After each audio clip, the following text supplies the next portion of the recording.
a couple stats for you. So 1 in 3 young men in America right now do not have a positive male role model in their life. Boys that don't have a positive male role model in their life are 2 times more likely to commit a violent crime before the age of 18. Boys that don't have a positive male role model in their life are 4 times more likely to live in poverty after graduating from high school. And they're 3.5 more times more likely to commit suicide. Welcome to the New Age Sage podcast, where you come to free your mind from all the things that keep you in suffering. Today's guest is Dennis Morolda. He is a beautiful man with an amazing heart. He teaches young men how to be good men, which is really important in today's day and age. Please like and subscribe.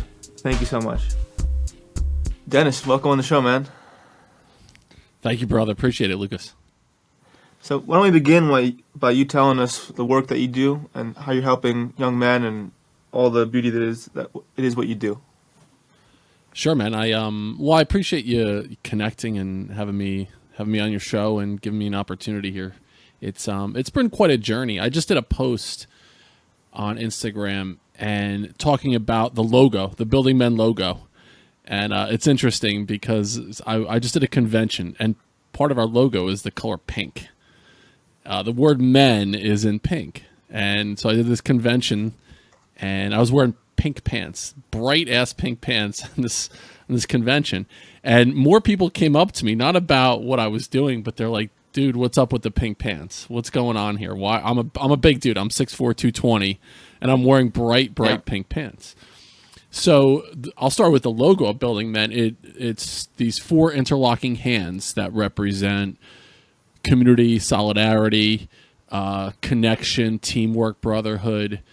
Then the font of Building Men is this font called Black Ops, and it represents accountability, self-discipline, strength, resiliency. And then the word men is in pink, and that represents vulnerability. It represents kindness, compassion, and then even bucking back against the system a little bit with the idea that, you know, the word men is typically, you wouldn't associate the color pink with the word men.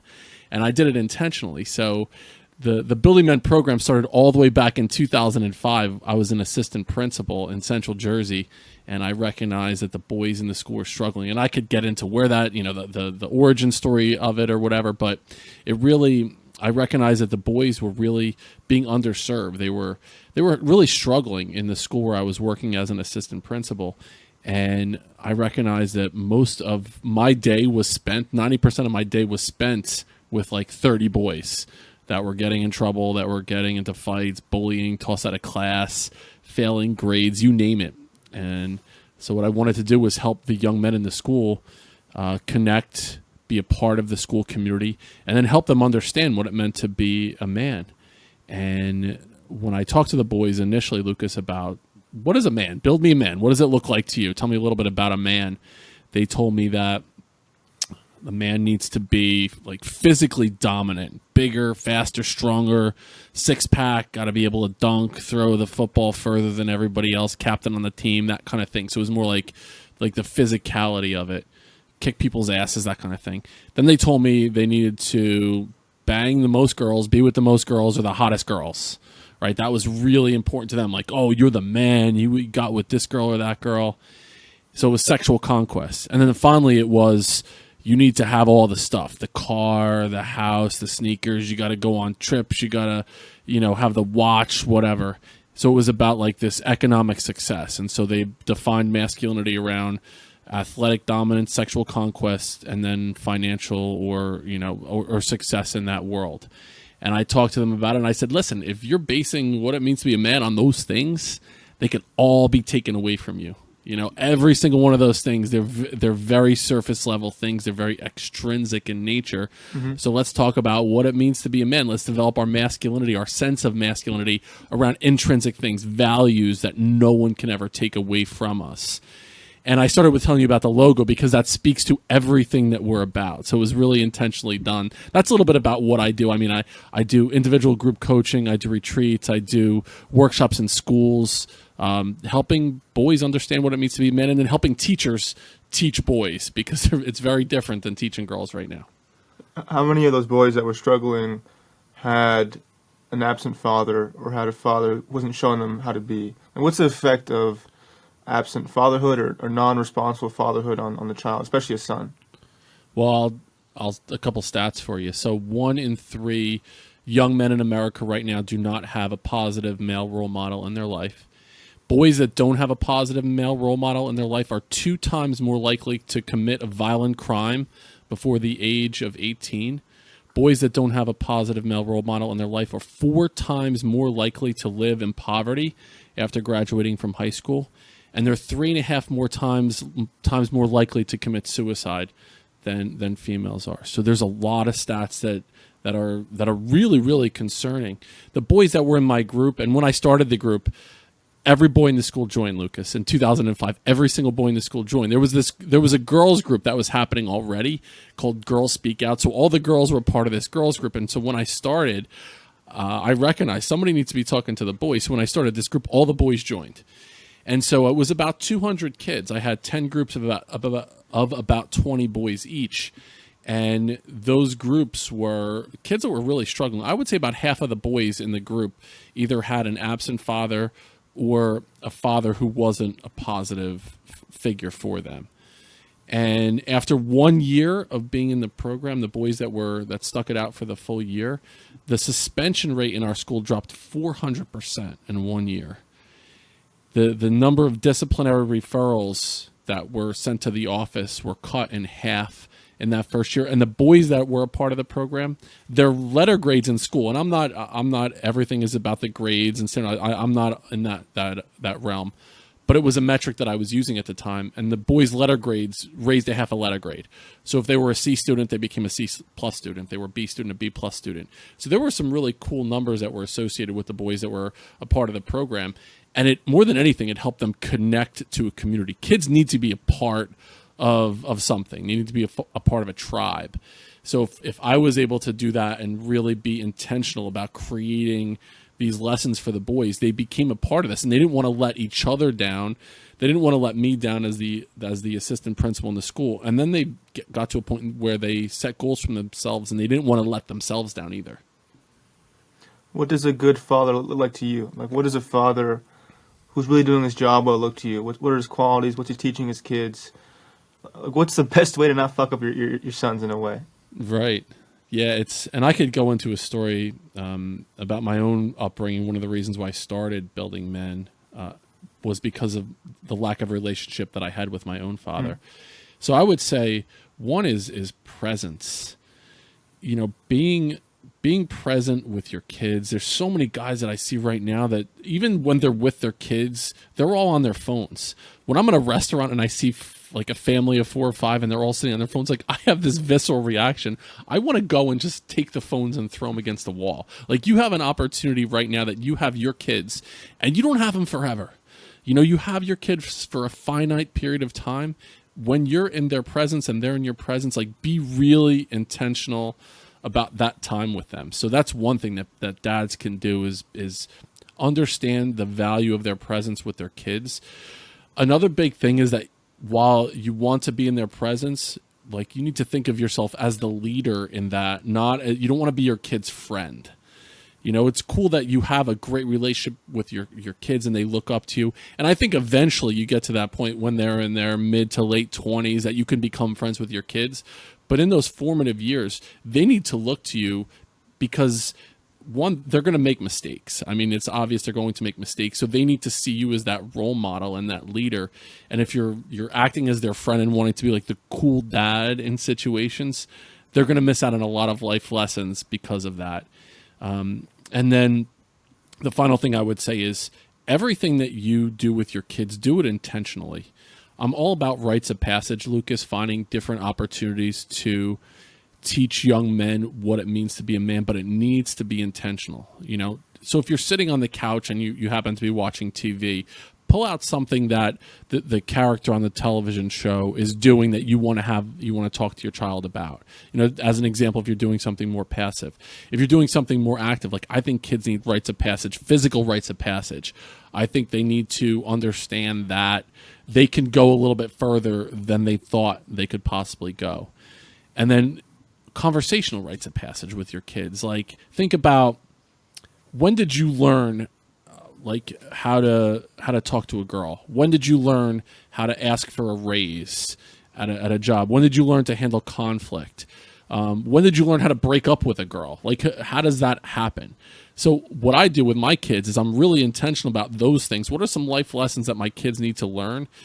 And I'll just pick out opportunities intentionally to talk to them about those things. So I'll talk to my son about, hey, say if it doesn't go all right with your girlfriend, like how would you break up with her? How would you go about doing that?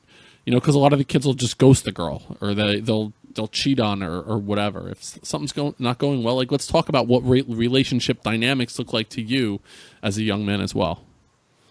Yeah, go into your story now. Why? It's all beautiful stuff you're saying, but why did you get man. so motivated to do this? Yeah, I'm going to take a quick drink of water. Go for it.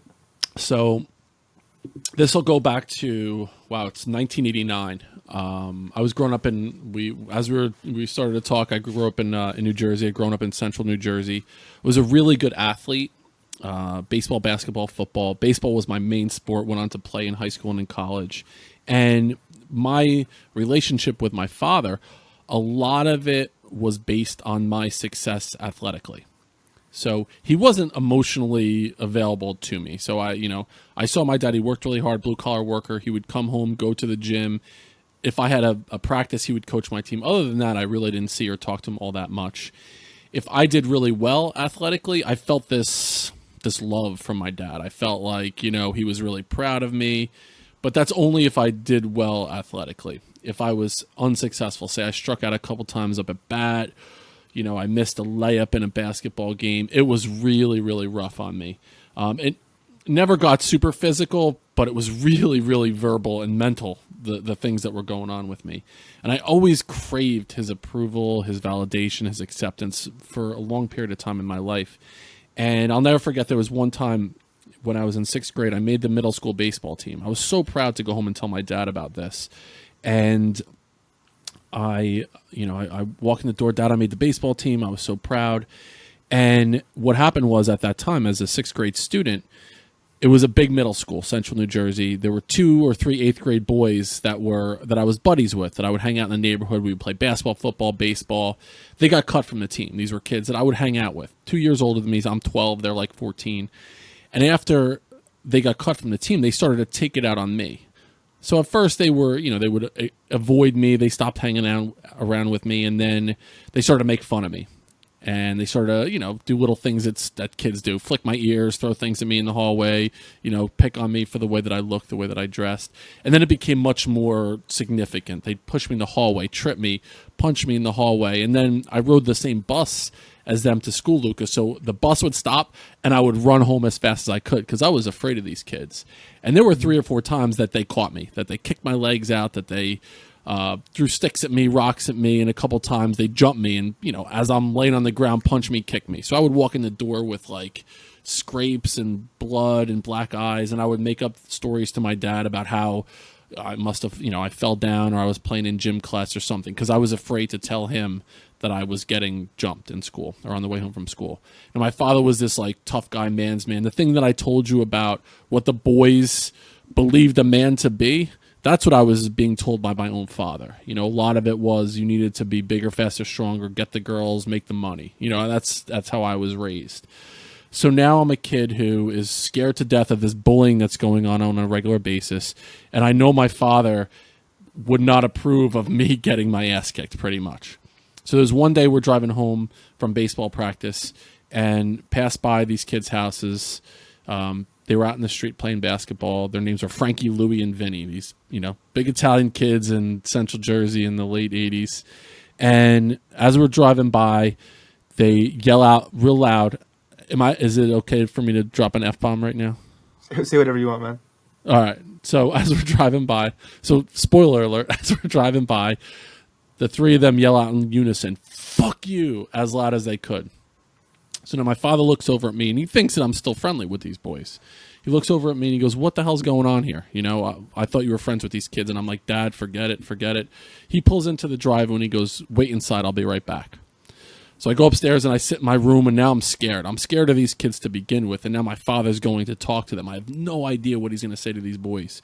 So I'm sitting in my room, my hands are shaking, And about 10 minutes later, he comes back into the house and he goes, "Let's go.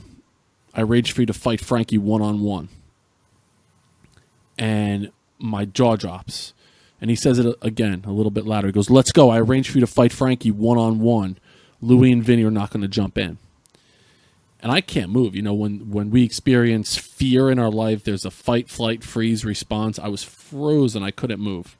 And he says it one more time, really, really loud. "Let's go. I arranged for you to fight Frankie one-on-one. Louie and Vinny are not going to jump in."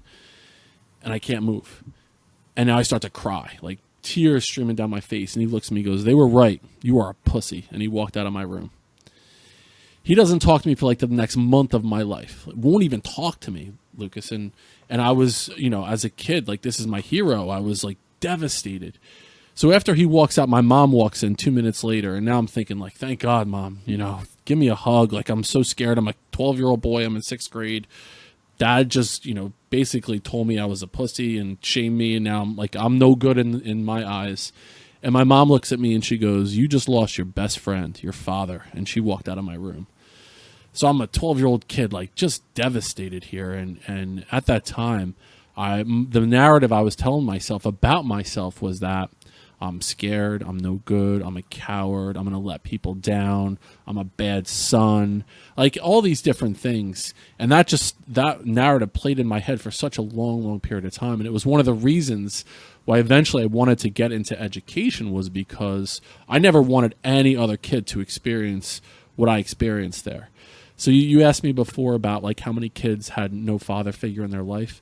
You know, I did have a father figure in my life, but the lesson that he taught me was that, you know, my vulnerability in that moment, and I was so scared in that moment that became something that I should be ashamed of and feel guilty of for a long period of time in my life. So I wish I had a male role model, someone, you know, at that time that would have, one, seen me go through what I was going through and say, "Hey, that must be a lot. What can I do to help you out right here? Is there anything that I can do? How can I support you?" Even just listen to me and not shame me for being so nervous and upset in that situation. I can intuitively feel you have a very sweet heart. So I'm in that boat too. A man with kind of like a big heart. So I can't even imagine the effect that had on you growing up. So it's heavy. How does that part of you still show up now? How are you taking care of that part of you that was so wounded back then now? And how are you making sure that your kids don't get the same treatment? Right. Well, for me, it took me a long time to really, really deal with it. It was one of those things that I told myself that story, and it still sat inside me. I really had to go through like coaching and therapy to get the story out. And what I did was I wrote down every single thing that you could imagine in that story. And as I'm doing it, Lucas, this is a couple of years ago, I bought a journal and I wrote the whole story, like from start to finish, and it was like 50 pages long, everything and anything that I could remember. And the book that I wrote it in, it has like stains on it from the ink splattering from when the tears were coming out of my face as a mid 40-year-old guy, like really processing through the emotions of what that felt like. So for me with my kids, I've told my kids that story. As you mentioned too about dads before, I think it's really important for dads, especially dads of young men, to express times when they felt vulnerable, to talk to their kids about, especially their boys, about times that they didn't feel strong and they felt weak. Because here's the thing, and you might agree with this, one thing that I've recognized in my work is that it's a commonality with young men and then men in general, is one of our biggest fears is feeling weak, is feeling like we're not able to do something, or we're going to let other people down because of that. So when I talk to my own kids about that experience, I talk to them about how I felt in those moments. And the reason why I say that is one of the things that kids struggle with is that feeling. And they always feel like, especially with social media and things like that, they always have to live up to something. And so when you could be a role model for your kid and express things that you've gone through and felt that level of vulnerability and weakness, and then how you were able to overcome those things, it normalizes for your kids that it's not just the stories of you hitting the game-winning shot. It's not the stories of you riding off into the sunset all the time. It's like, you know what, this was really hard, this sucked, and it really impacted me for a long period of time. I wish I had someone that I could talk to. So then your kids see you as a role model, but also as like a figure that has gone through some really difficult things. So I'm in favor of, for me with my own kids, one, they know that they can come and talk to me about anything, and with my kids too, if there's something that they're struggling with, they know that I'm that person that will sit beside them and help them through it. And then they know if they've done something wrong, I'm not yelling and screaming ever. Obviously with my kids, there are consequences for mistakes that they make, behaviors that are not appropriate, things like that. But I don't ever discipline my kids from a place of emotion. Like, I will come to terms with whatever it is. So they're like, a lot of parents I'll see, they'll deal with their kids. Something will happen and the parent will snap and yell at the kid. And those are things that you can't really take back. So the other thing that I try to do with my kids in those moments when I know that they're struggling is I listen to them and I tell them, hey, listen, like, I'm going to think about this too, and then let's come back and talk in an hour or tomorrow after I've had time to let those emotions settle in, where I know I could be in a better spot to help them move forward. Yeah, I agree.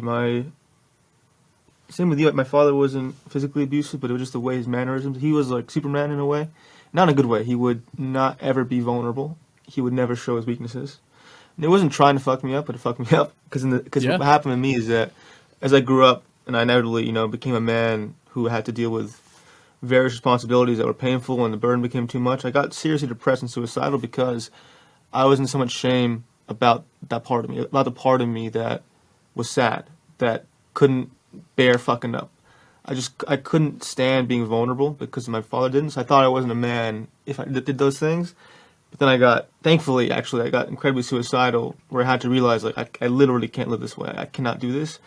And then I experienced that, in my eyes, there's tenets of masculinity. There's me in the gym lifting heavy weights and feeling like, oh, that exists. I do believe that. Yeah. There's also the side that if I see you or a brother in pain, and I console them with love, and I feel the energy, that's just as masculine.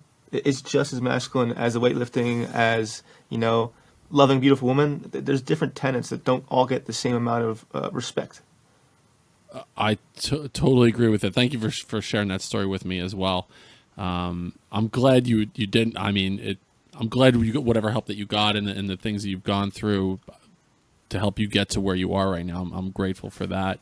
And the thing with that, Lucas, is where I've settled on with the idea of masculinity. It's that balance between strength and vulnerability, right? There is the piece of, if I'm in the gym, I'm going to hit it hard. Like, until I'm unable to do that, I'm going to lift weights. I'm going to be able to take care of myself, my family. Like, that's an important thing to me. I'm going to lead. But also to be able to be vulnerable. I think there's a tremendous amount of strength to leaning into that vulnerability piece. And then our kids feel like, okay, it's not abnormal for me to go through something where I feel like I am not worthy or I'm not good enough. Like, it's okay to share those things. And so many times for men, Lucas, and we were connected through Brian Reeves, who I hold in such a high regard. So many times with men, our relationships and our conversations are surface level. It's, hey, did you watch the game the other night? I'm pumped up. I'm a New Jersey, New York guy. The Knicks beat the Heat. It's been such a long time. Like, we'll go out to the bar. Hey, did you see the game this weekend? Or the wife and kids, the bullshit, this and that, and work is sucking. And it's never like, hey man, are you okay? Like, what are you struggling with right now? Like, for real, what are you struggling with? Because we're afraid of feeling vulnerable in those moments. And I'm trying to normalize, like, hey, it's okay. I'm going to go to the gym and we're lifting together. Like, I'm going to push you. Like, let's go. One more fucking rep. You got this. You got this. But then again, like, hey man, are you okay? Like, do you need to talk about something right now? So it's that balance, the dichotomy of the strength and the vulnerability. Yeah, let's try to unpack that piece, because I have love for the men who can't get there right now, and I want to help bring them with us. Let's try and unpack why vulnerability is actually masculine. Like, why does it make you more manly to actually embrace your vulnerability? Well, when you think about some of the biggest fears that people have in the world, it's the idea of looking weak, right? So what I would challenge people to do is to think about what are your biggest fears? my guess is that even the biggest, toughest guys, their biggest fear is not failing at benching 350. It's someone perceiving them as not strong, right? That's a totally different thing. So if that is a fear that's in front of you, I believe that fear is a good thing. I believe that, like, recognizing what are things that are making you uncomfortable in the world, and then leaning into those things and going into those things. I host a podcast. It's called Building Men, and I interviewed a guy. His name is Akshay Nanavati, and this guy's a total savage. I'll connect you with him. You got to have him on your show as well. And Akshay, he wrote a book called Fearvana. Akshay is right now, he's on an expedition. He's in the last training stages to be the first human being in the history of the world that we know to traverse the continent of Antarctica on a solo mission by himself, carrying everything that he needs. And he's going to do it in 100 days. That's his plan. And to prep for this, he's done 30 days in Antarctica. He's scaled the highest glacier in the continent of Antarctica. He's done 10-day silent retreats. He's done all of these unbelievable things. He's done fasting. He's done whatever to plan for this. And when I talked to him, Lucas, I was like, do you get such a thrill from this? And he goes, I do. He said, but I'm so scared of it. And he said, and that's why I need to do it, because as a man, I need to understand that the thing that is in front of me that makes me the most scared is the thing that I need to do. And when you do something that you're scared of doing, and you come out on the other side, like you intentionally do something that you're scared of and you come out on the other side successful, it's one of the greatest feelings in the entire world. So for men, I think men are just scared of the vulnerability piece. I think that men are afraid to let that armor down a little bit because they're afraid of what other people are going to see underneath that armor. And that's where the good stuff is. And listen, if you have 10 close friends and then you let that guard down and 5 of them are like, dude, what the fuck, you're a pussy, then now you have 5 good friends that you could let your armor down. And that's really more important than having 10 friends that are going to bust your balls about it. Yeah, I agree with you. I think it's this fear of being perceived as weak.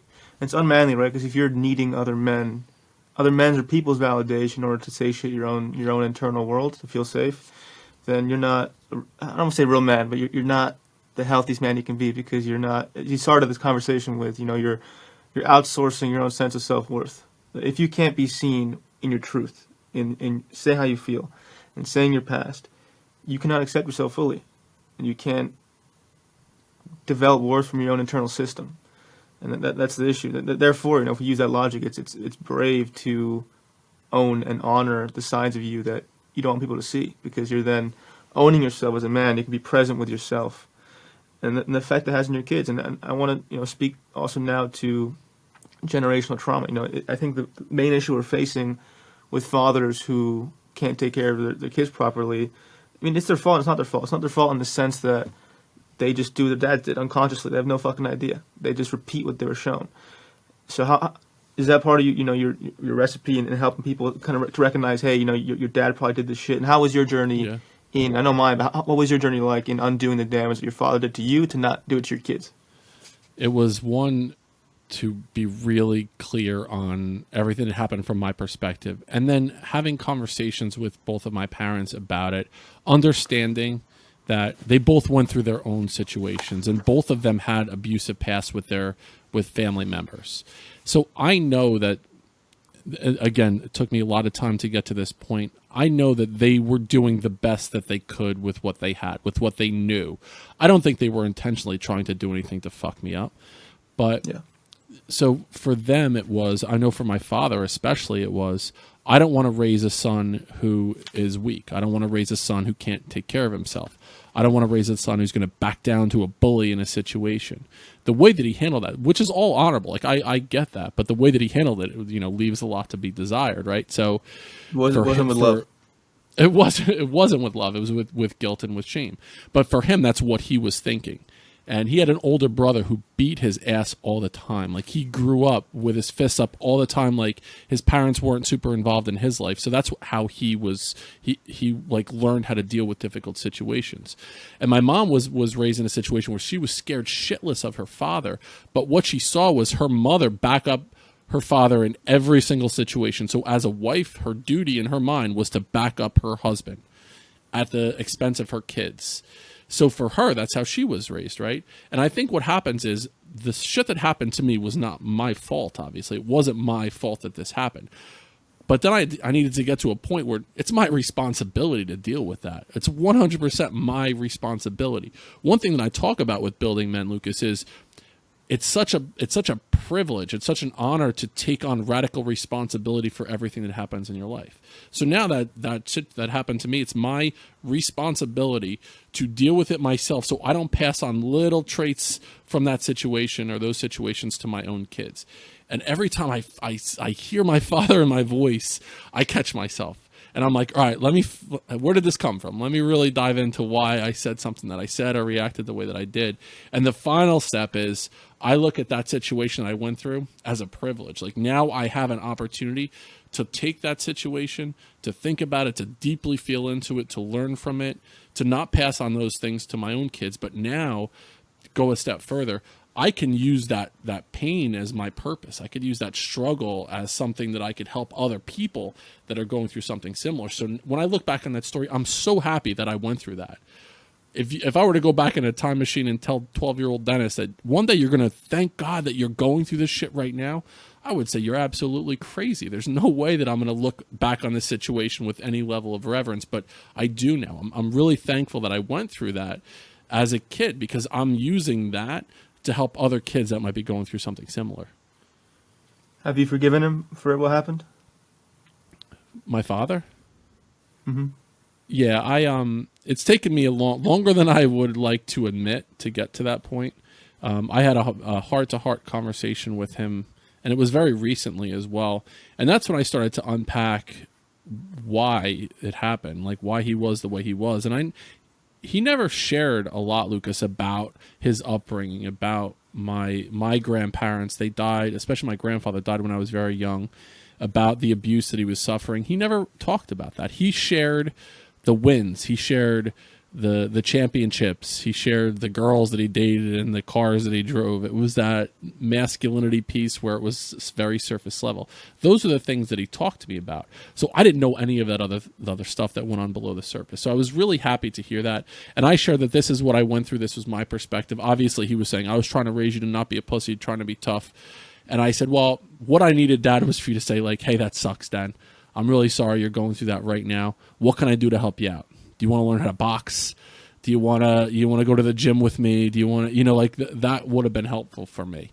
I can't go back in time and change that, but what I can do is tell him how I felt and what I learned from it, and then try to understand why it happened from his perspective. And I've forgiven him. It's something that, I lived with it for a long period of time. I've forgiven him. And what I told him was that situation helped me become a better dad, become a better leader in what I'm doing today. Yeah, but thankfully you did that, because for me, why I say that is I think men who are aware, there's steps to this game. There's you become aware of your dad's shit, and then that's a big step. But then there's the next step, which most men don't clear, which is they don't forgive it. They hold on to it with anger. They hold on to it with rage, and their life becomes like fueled by the shadow of needing to prove their father wrong. That they're like, my father fucked me, I did this shit. Therefore, it's unconscious. Most people don't realize it, but they then go about their lives doing things to prove daddy wrong.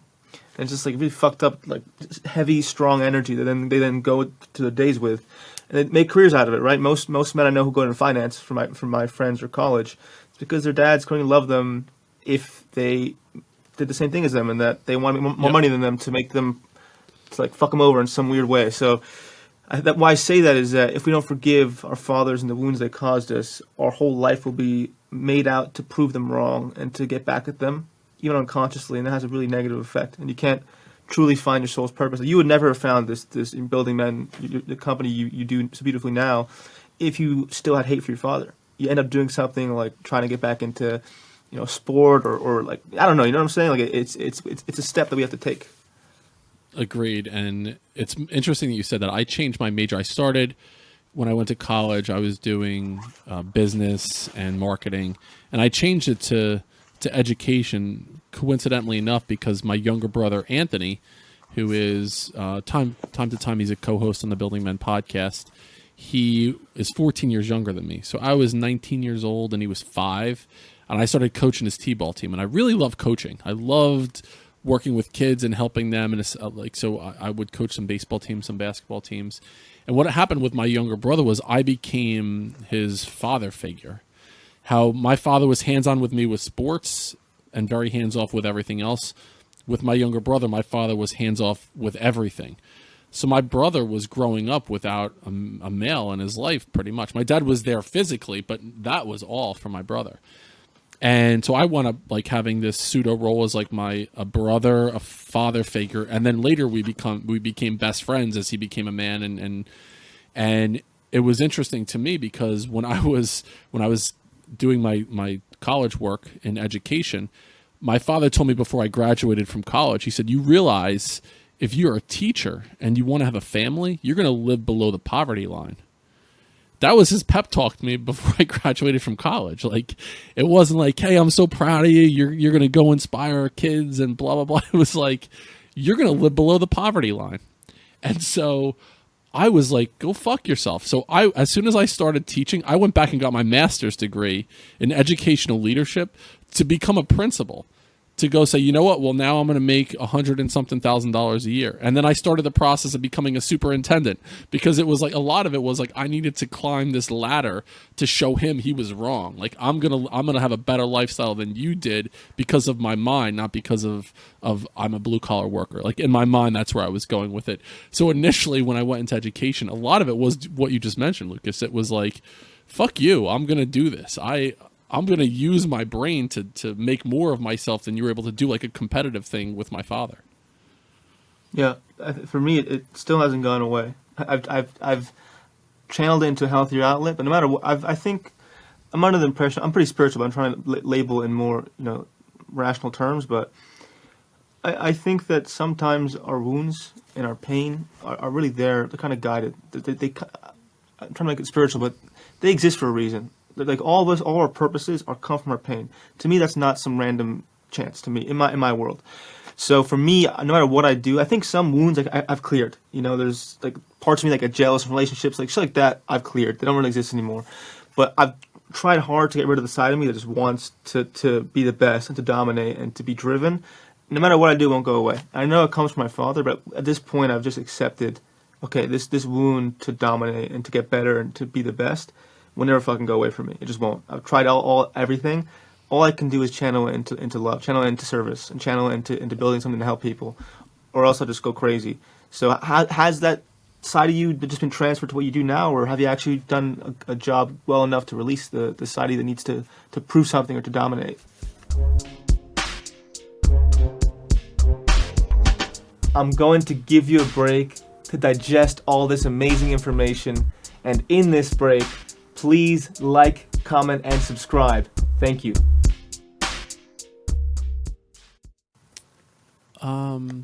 It's 95% gone. Okay. There's still times when something will come up. A lot of it will be with conversations with my father now, where there's still this little tiny hint of I'll get triggered in a way where he'll say something or he'll say something to someone else, and like I clench my fists and I catch myself because there's this little tiny part of me that just, and I know I have to like shove it down. That like there are times where I've in my past wanted to physically like punch him in the face, like just and I see it coming down. I breathe through it. It's almost gone, but I can't say it's totally gone. I still will feel it from time to time. But more than anything else, what I've done is taken the lessons that he taught me, and there were a couple that I would say were positive lessons in my life. Like, he was a really, really hardworking man, and so like he didn't let any like moss grow under his feet. If like there was an opportunity, he went for it, and he was like physically, like he worked out his whole life, but he was never afraid to take on a physical challenge ever. So that's always stuck with me. And he always took calculated risks in his life. He started his own business when he was 20 years old. And he grew a business, to where he had several people working for him. And so he took risks. So those things were ingrained in me, like work ethic. Like if I'm still able to walk, then I'm gonna walk. If I could run, I'm gonna run. If I could lift, I'm gonna do those things. I'm never gonna like be sedentary. So that was something I learned from my father. And then the ability to take calculated risks. And so I would say even I left being a principal in 2019. I was told after running these building men groups, no more boy social groups. You can't do stuff just for the boys, and no more, you need to focus on our test scores in school, look at the lesson plans, look at the curriculum. And I was like, I can't do that. Like, I'm not living authentically if that's what I'm doing right now. So I left public education in 2019, left a good salary on the table, and took a risk on doing something myself. I don't think I would have had the courage to do that until I've come to terms with things that have happened to my father, and then also recognize that was a good thing that he taught me. There were a couple of good things. Those were two good things that he taught me. Yeah. How do in these men's groups and boys groups that you lead, is there a common wound you see? Is there like an average wound you see in young men that is kind of pervasive? You know what I'm saying? Is there like a general wound that you can see in all young men that just is there in almost all of them that's causing most of the suffering? The groups that I work with it's anywhere from like middle school into like the first year of college, that age range. So like 11, 12 through like 19 years old. And there's a couple things that are consistent in those age ranges. Like one we've already touched on is the idea of feeling weak.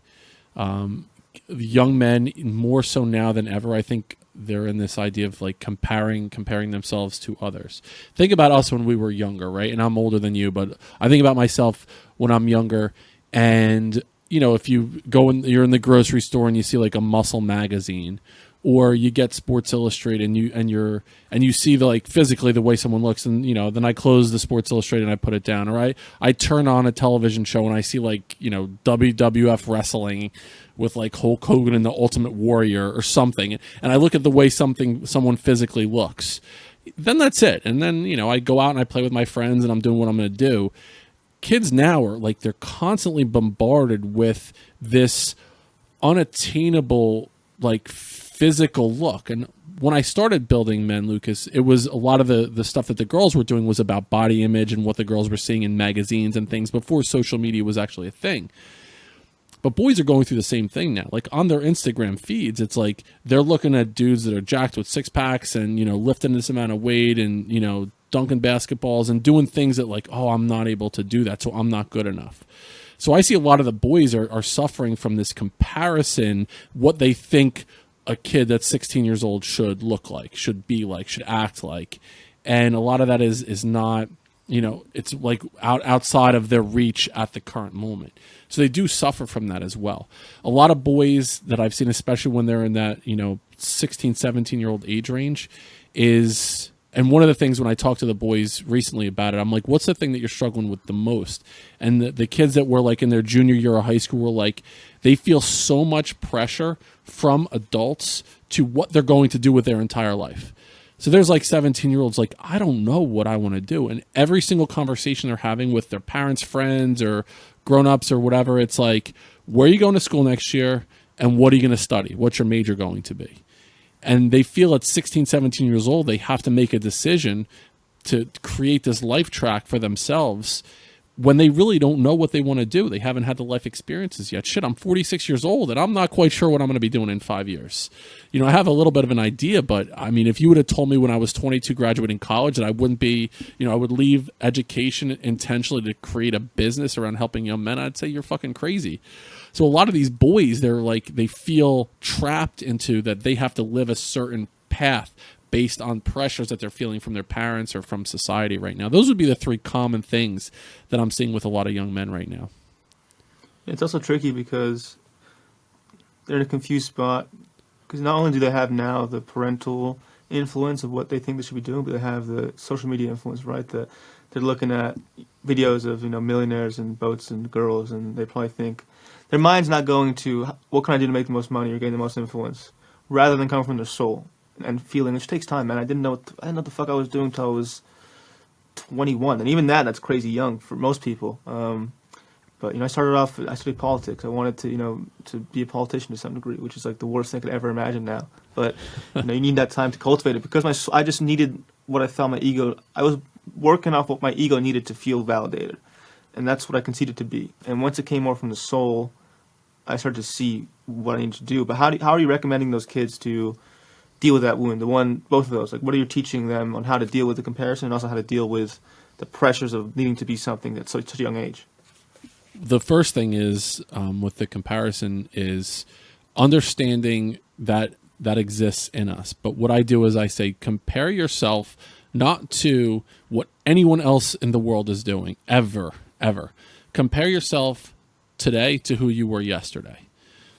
And if that's your goal, is to become better, and whatever your goal is, it's just getting a little better than you were yesterday. And how do you do that? And with the boys, we talk, there's these 12 character pillars that we talk about in Building Men. They basically guide everything that we're doing. And our character pillars are accountability, authenticity, commitment, confidence, courage, curiosity, humility, integrity, leadership, resilience, respect, and self-discipline. So those are character pillars. So if you have those 12 pillars in mind in what you're doing, you can get 1% better every single day. And then how do you do that? It's by stacking daily habits. So what are the things that you can do on a daily basis that will help you get a little bit better? And when I work with young men, especially in my groups that I do, there are 12 different daily habits that over the course of a year, if you're implementing one of these things with fidelity every single month, then you're onto something in a year. And it's like the importance of getting enough sleep every single night. No longer is it like, oh, it's awesome, we were up until 3 a.m. and I got up at 6 to go to school. Like, understanding, like, if you want to be strong the next day, you need 8 hours of sleep, at least, if you're a high school student.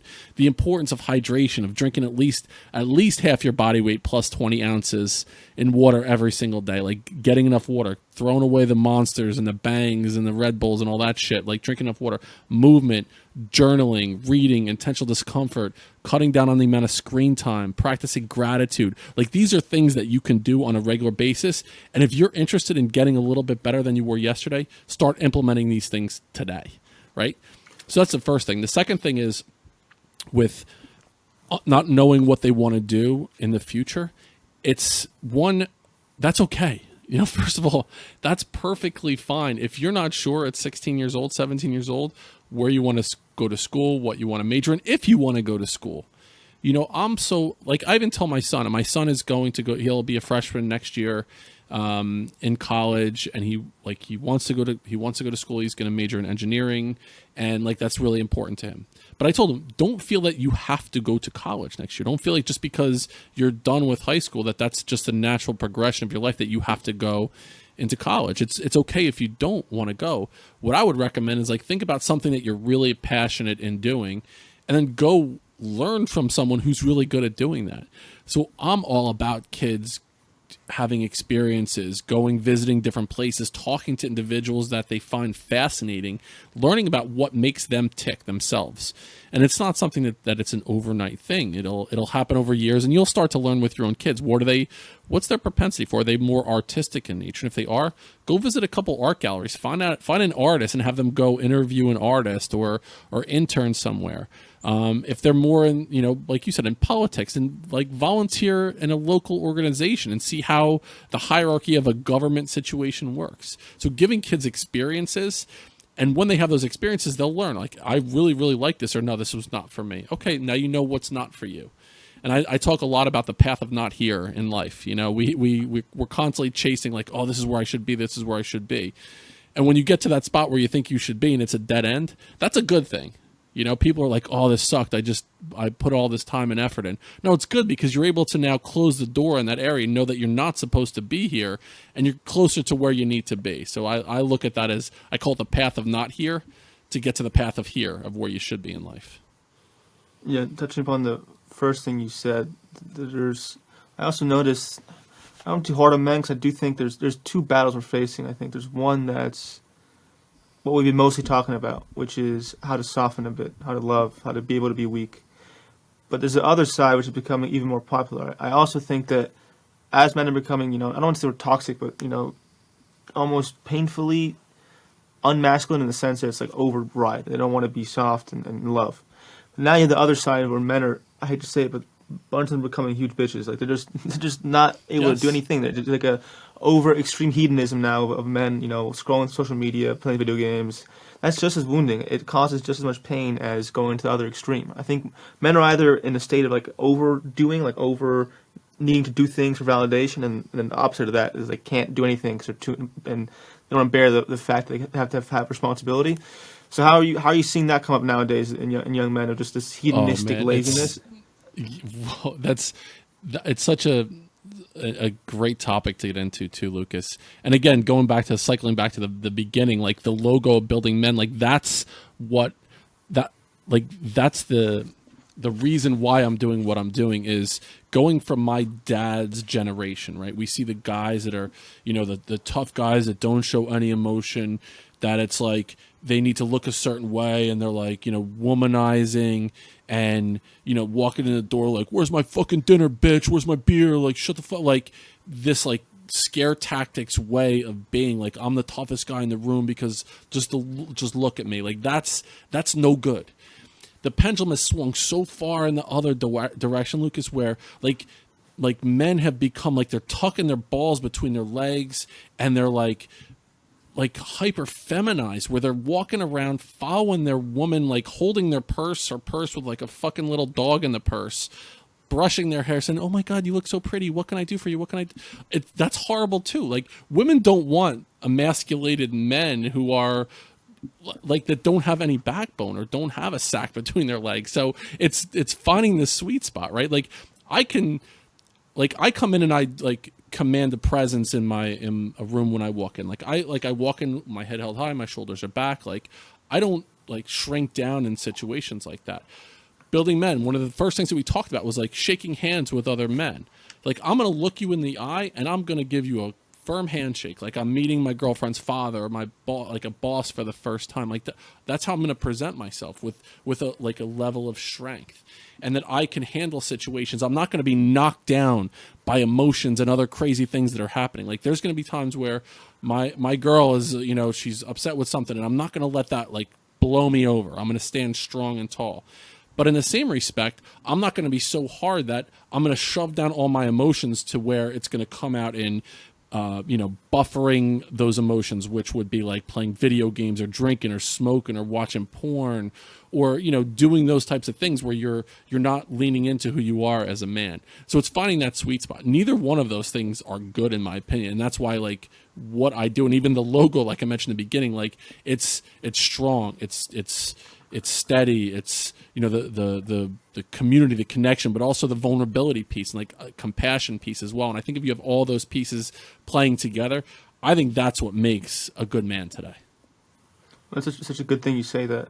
I think it's the main thing, if I could summarize the best point of what we're talking about for men to listen to, or any woman or person to listen to about masculinity, is that it's a large topic. It has many archetypes. It has a ton of things that go into it. It's not as simple as one thing. It's not as simple as, being strong and physical and stoic. It's a very complex, nuanced thing that is different for almost every person. I think we each have our own arrangement of archetypes or arrangement of pieces of masculinity that fall into our own reality. It's very different for each man. But there are certain tenets that I think we should all apply that help us. So what's your take on certain archetypes for men that we should be tapping into or that exist in us? Have you tried to teach that to kids? I do, and I just did a series of posts recently about that, the idea of the king, warrior, magician, lover archetypes, and it's something that I wholeheartedly believe in. And when you take apart each one of them, so the king archetype is the leader, he's the protector, he's that like the father figure of who we are as men. The warrior is the one who's self-disciplined, who's the courageous one, who will stand up in difficult situations. The one that like, listen, if there's the sound in the middle of the night, like that's my job to go and deal with that. The bug that has to be killed, that's my job as the man to go and do it. Do I want to go kill the spider? No, not really. but I'm not going to make my woman get out of bed and go kill the spider in the middle of the night either. That kind of thing.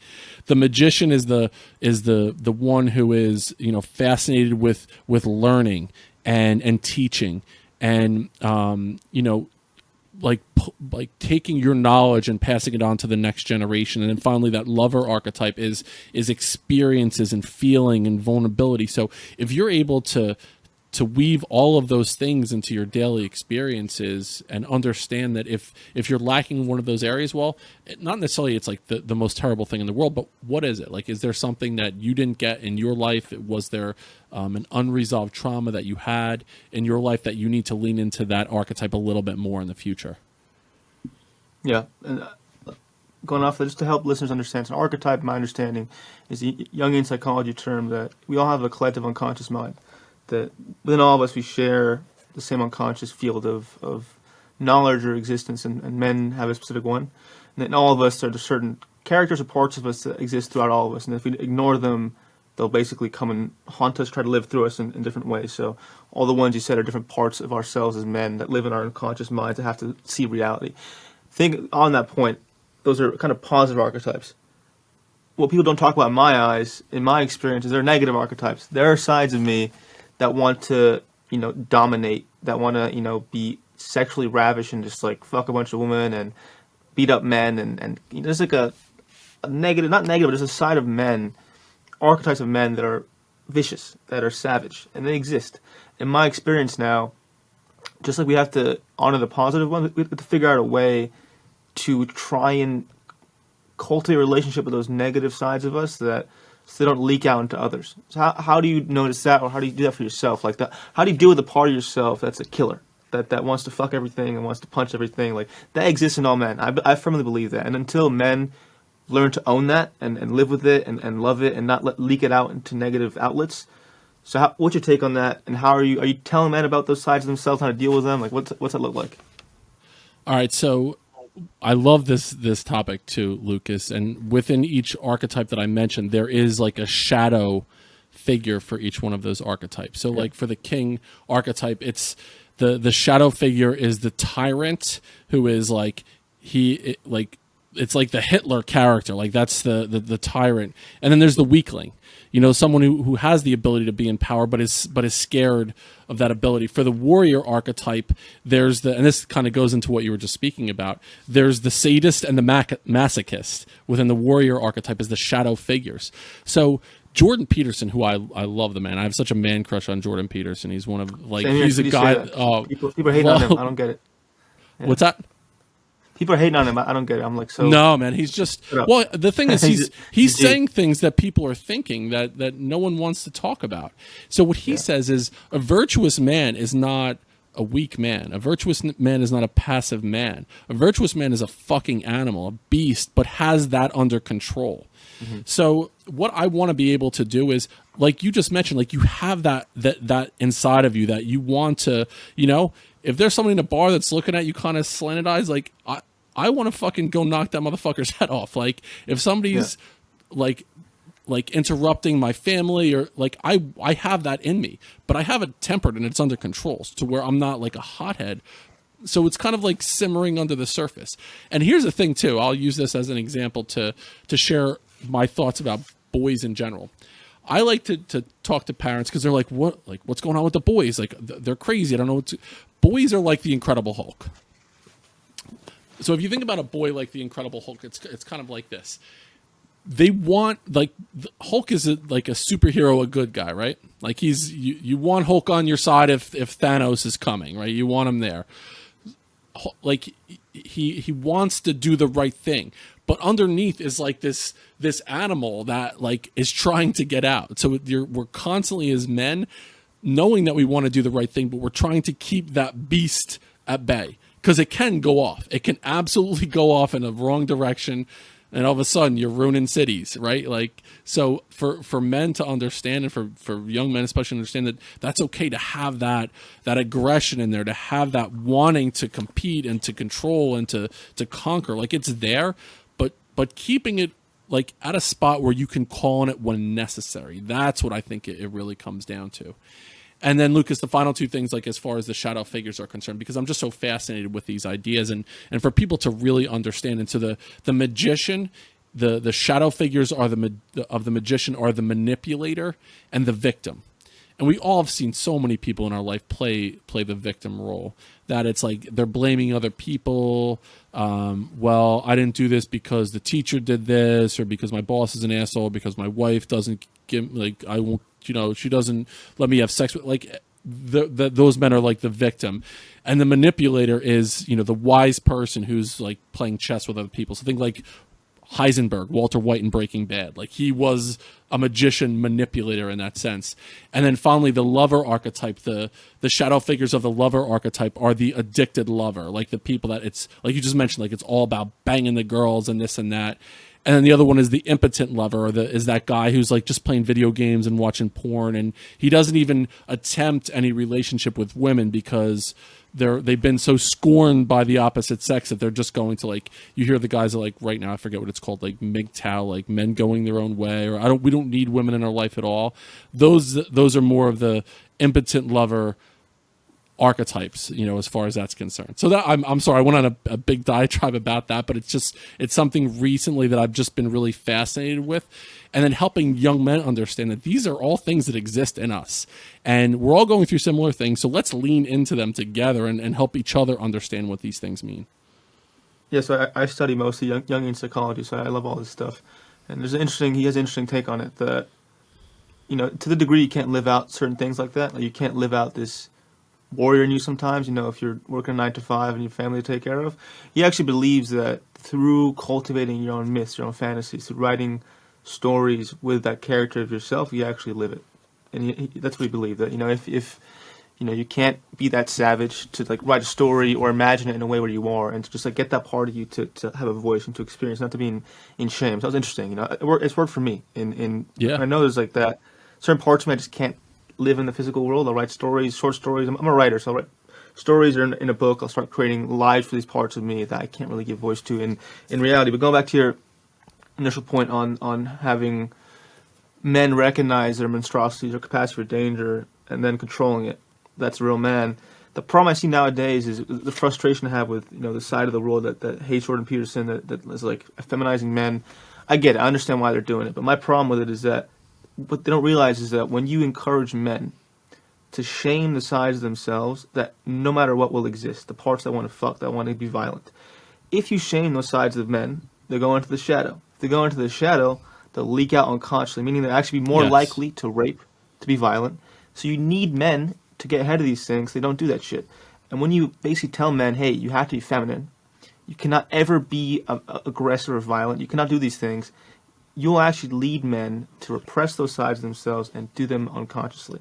It's a dangerous fucking game. I hate to go on this rant, but it's just, in my life, when I was a dangerous man, I was ashamed of those sides. I used to be a crazy fucking Democrat. Not to be political, but I was a person that was like, if I'm a man and I'm like sexual and aggressive, I'm a problem. I'm society's issue. Yes, and that'll lead me to like repress all this shit.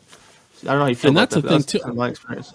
I appreciate you telling me that too, and fascinated about the writing piece where you are creating the characters. It's something I would love to learn more about that. I really encourage kids to journal every single day to help them process through what they're feeling. A book called Inner Work by Robert Johnson. It talks all about it. It basically gives you like how to his evidence as to why we need to. Got it. It's a Jungian psychology book as to why we need to do that in our lives. Yeah, I love that, and that's one of those things where with the groups that I do every week, I recommend a book for them to take a look at. So I'm gonna take a look at that book and then recommend it to the young men that I work with. And to your point about stifling that piece of us, I can attribute the author right now, but it was like you would rather be the warrior in the garden than the gardener in the war. Like you want to be able to have the ability to take care of yourself and be that monster. You want to have that ability and keep it under wraps. Like understand like what your emotions mean and have it in a spot rather than not have that ability whatsoever. And then being called to take care of yourself, to take care of your family, and not have the capacity to do so. That is way worse than the former. Yeah, it's essential for men to have that. I don't think you can. I think part of a man is experiencing your fullness, as we talked about, experiencing all of you. There's a power in that when a man can experience all of himself, whether it be the side of him that's loving and gentle and feminine, or the side of him that's a fucking savage. When you can, as a man, be present with all of it and experience it fully, that is, in my eyes, when you're a true man. When you can honor all sides of yourself and do that. You know, I want to kind of end on this side of things to try and give a balanced side of all shit. You know, for me, I also see this thing that for men that are more feminine, that are, you know, maybe homosexual, or they're not as identified with, you know, the straight side of things, and they're why in my eyes, like, why are they just as masculine as us? How can they cultivate their journey as a man when they may not have the same attributes that men do? You know, I think most kids who get bullied, in my eyes, or have those sides of themselves at a young age, and they don't know what to do with them, whether it be, you know, gay or feminine or bad at sports. Like, how can we have men who aren't necessarily manly? I don't agree with that, but how can they feel like men too and not have the same issues? And I think it goes back to the idea of masculinity. It's not a cut and dry thing either. You know, there is, it's like the yin and the yang with masculine and feminine energy, and some, you know, men will have more feminine energy than masculine energy. You know, so it is a balance. So I'll give you an example. My younger brother, who I mentioned before, Anthony's 32 years old right now. And Anthony has much more feminine energy like himself. He's more deeply feeling, he's more emotional, he's much more spiritual. He's more, like that. It's just the way that he is. So he's, you know, in conversations, he's like more engaged with the, it's very apparent. But you would look at him and he looks like Thor. Like he's jacked, like 5% body fat. He has like an 8-pack. He's like strong as fuck. You would look at him and think like, this dude is like, he's such an asshole. He's going to try to come in here and start a fight. Yet he is like the one who's going to like hold the puppy dog in the field. You know, he's like that guy. So like, I do think a lot of it is like our perception of that. Like I've seen, you know, guys that are, you know, more feminine that just look the part. Like they have that, you know, that more masculine frame to them.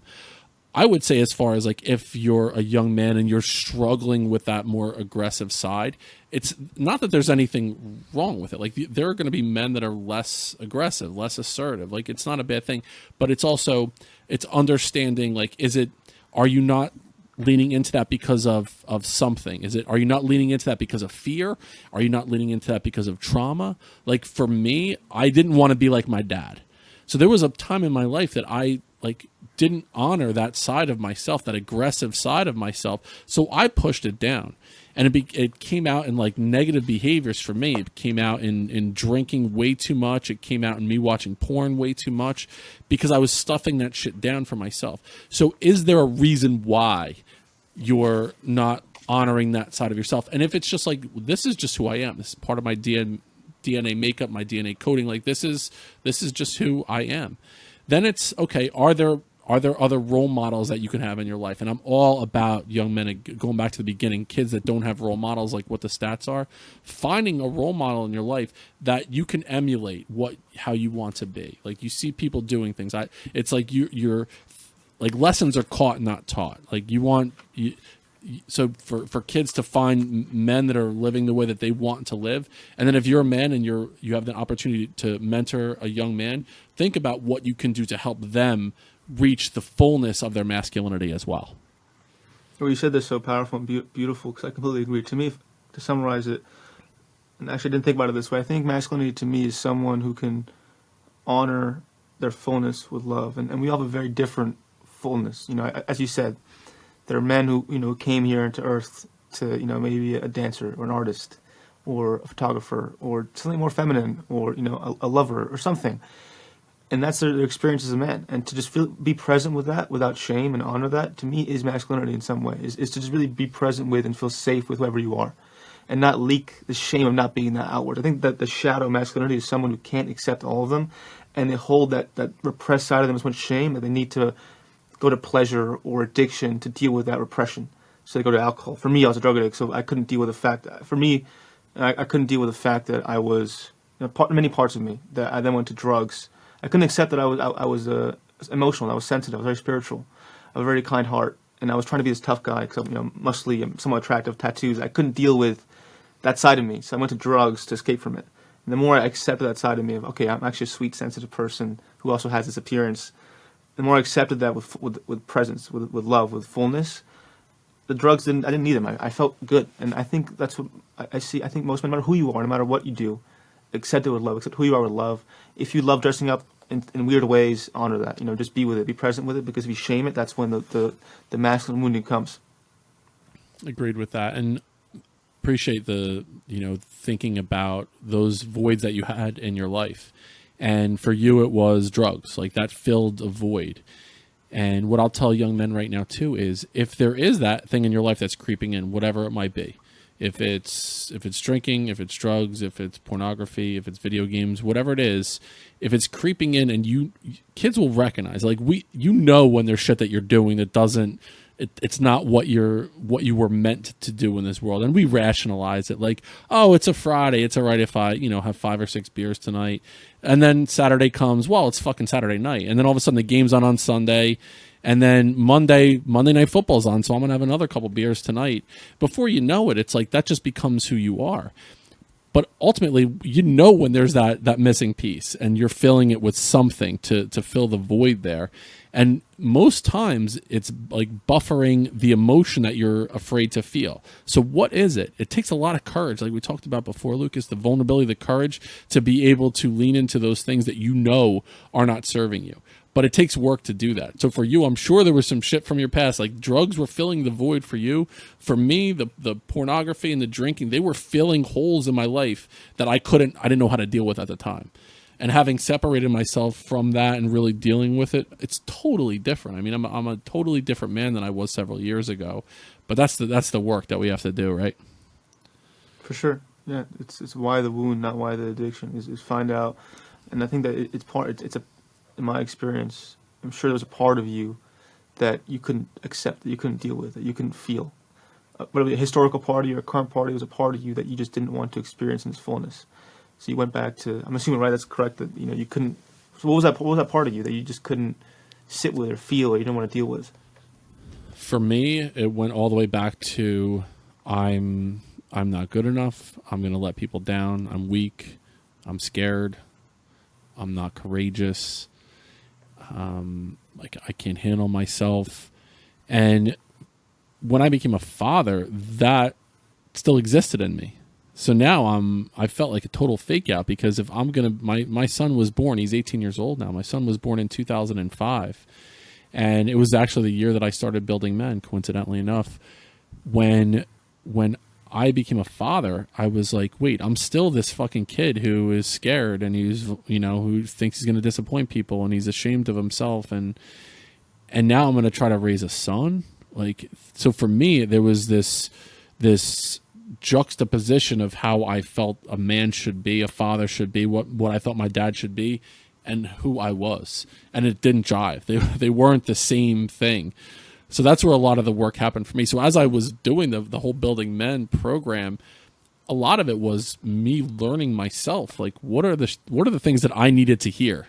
Why did I start this program? A lot of it was for me. It was for me to understand, like, here's what a man needs to be. And if you're not there yet, what's the work that you need to do? And don't be afraid to say that, I need to do some work in this area. And there's a barrier that exists, and the barrier that existed for me was a self-imposed barrier. So I needed to figure out, how do I knock that barrier down? And a lot of it was journaling and therapy and, talking through it. A lot of it ultimately was feeling what you didn't want to feel, was just being present with what you were not feeling for so long. And that's the barrier that most of us face, is whether it's, most of us, you didn't perceive it this way, but most of us perceive the barrier as alcohol, or the barrier as a behavior or a job. The barrier is almost always the feeling you don't want to feel, that you're covering up with something. And the more you can actually sit with that sensation with love and presence, then the barrier lifts. But I wanted to thank you so much for sharing your story and all that you do. And all kudos to you, man. This is truly a very powerful thing you do. I think it's the most effective, impactful thing anyone could do, is, because men are the backbone of society. I do believe that. I'm not afraid to say that. It's true. And if men are struggling like they are nowadays, if we're all a bunch of, lazy hedonists or they're becoming, obsessed with the wrong things, the fact that they have you in your corner is important. So just wanted to spread the love for you doing that. So thank you so much. Thank you for coming on today and sharing your story. I appreciate it. Oh, my pleasure. Good stuff, my man. Good luck to you on creating a big movement here. It was an awesome experience. Thank you again. Where can people find you to learn more about you and some of your stuff? Thank you, man. So the website is buildingmen.io, and I'm most active on Instagram, building.men. And then I put out a podcast weekly, Building Men Podcast. You can find it anywhere you find podcasts. And I'd love to have you on as a guest to share your story, man. I've appreciated this connection. I'd love to further your mission and have you on as a guest. Sounds good. Well, thank you so much, man. I appreciate it.